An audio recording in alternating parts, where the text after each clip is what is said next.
Hi, this is James Cochran. This is Great British Chef's signature series. My style of cooking has completely changed. For me, it's about my roots. I just let each dish kind of speak for itself. I used to cook banana bread with my mum, and my mum was like, don't listen to your dad, just do what kind of you want to do. And I said that I wanted to be a chef. For me, I think people to come in and then walk away thinking, oh God, that was a bit unusual, but it tasted good. That's really what got in it for. If it's something proud of what you do and you put on a plate, then you're heading in the right direction.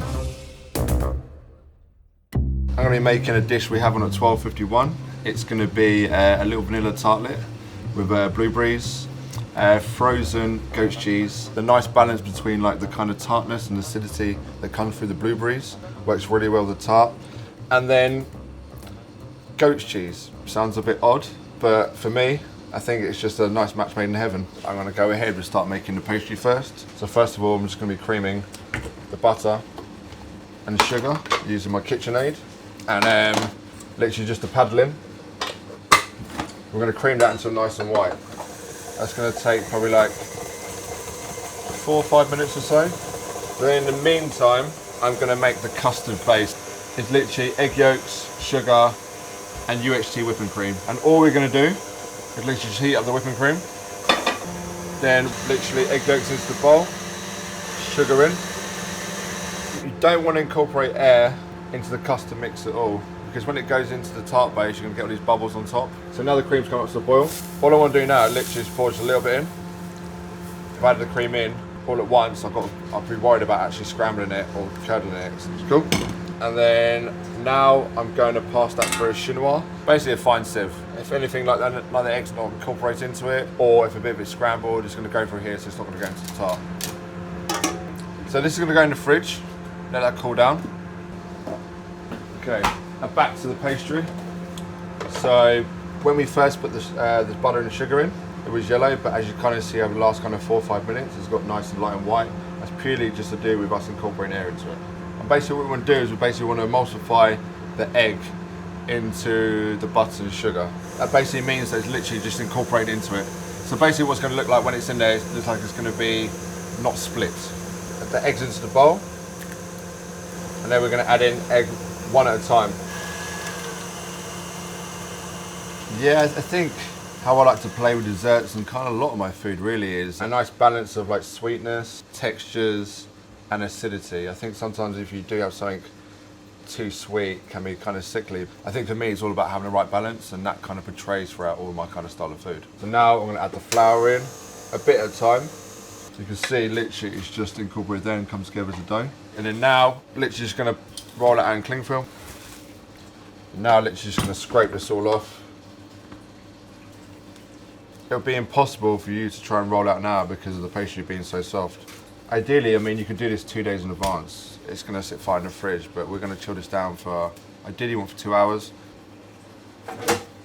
If you look at this goat cheese, it's just normal bog standard goat cheese. But what I've done is I've let it oxidize in the fridge for about like 2 months or so. What you're going to get is you're going to get these umami type kind of flavors happening from it. If you look at things like chocolate tart and you put salt into it, it brings out more flavor of it, same as salted caramel. But as you kind of see around here, this is really what we want. This is like the umami type vibe flavors you're going to be getting from it. Sweet paste is now rested for a couple hours. As you kind of see before we put it in, it was quite soft. It's firmed up quite a bit now. And I'll be honest with you, pastry is not my strongest point. I've managed to work at a really good restaurant called the Ledbury, and I was on pastry for a couple of years, so I kind of learnt the basics really from there. So basically going to roll out the pastry. And again, start to stick a bit, just get a bit of flour underneath. We'll move around, a bit of flour on top, knock a bit excess. You can even see through it, see it's translucent there. You can literally just get a knife and cut it out. But I've got a ring cutter, so... Okay. Okay, because you kind of see there, it's all been pushed in. What I'm doing is literally pushing it around into the grooves. I'm going to leave all the pastry on there because what happens, pastry will shrink in the oven. E3, okay, cool. Literally back into your fridge. About 20 minutes, half an hour. Okay, cool. If I put it into the oven without doing it, literally the butter will come out of it and it literally will be just a complete mush.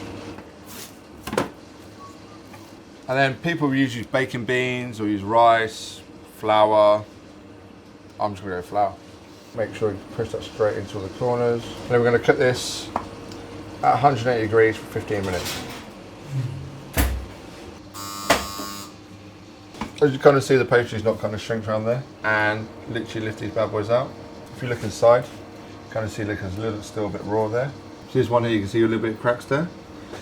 Not a problem at all. Now's your time to literally fill them in. You can literally just like roll it in there like that. I'm gonna check it after 4 minutes. Now we're going to turn the oven down. We're going to drop the oven down to 95 degrees, okay? I'm gonna brush some egg yolk. This basically just works as just like a seal. The egg just sets up and it just comes like a hard shell and just kind of protects your tart.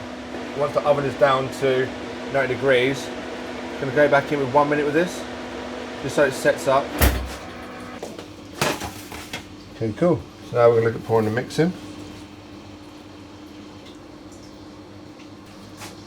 I basically filled it up 3/4 full, because if I fill it to the top and try to carry it over, it's going to go everywhere or down the sides. So all I'm doing now is literally just filling it back up to the top. Cool. And then literally going to cook that at 96 degrees for about, we'll check after 10 minutes, okay? So here we've got the tart. And now we're going to trim it up. And then take it out of the tart mould and put that onto the plate. And then we're going to dress it with the blueberries. Now we're going to grate loads of the goat cheese over the top.